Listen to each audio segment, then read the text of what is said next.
So as a quick summary, the article highlights important elements of telling a narrative within data visualization. Examples of visual narratives include things like graphs or interactive data charts. The article proposes two approaches to narrative visualization: an author-driven approach and a reader-driven approach. These two approaches differ by their level of interactivity, their linearity of storytelling, and most importantly, who is in charge of telling the narrative. For example, an author-driven approach is more linear, and the narrative is controlled by the author, whereas the reader-driven approach lets the reader explore the data with little or no influence.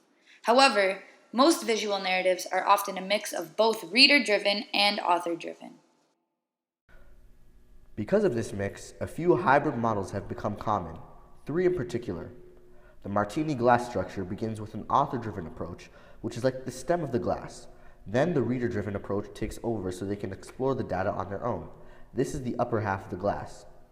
The interactive slideshow forms a slideshow format, but incorporates some interaction mid-narrative within the slides.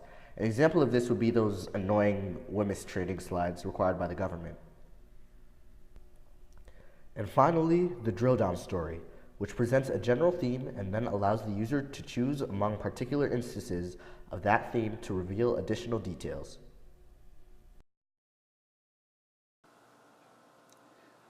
This example is an interactive map of Game of Thrones.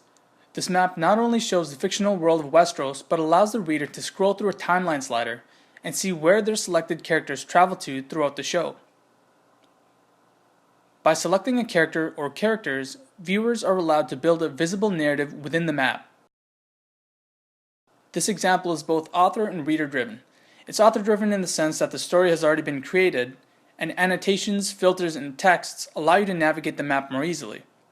It's also reader driven by the viewer's choice to select any number of characters to see their interactions. The map uses narrative elements such as sliders, filters, markers, and a consistent visual design. This map would be most resemblant to the MARTINI glass structure, where the author introduces the reader to the data, which in turn opens up the reader to explore the data and build their own narrative.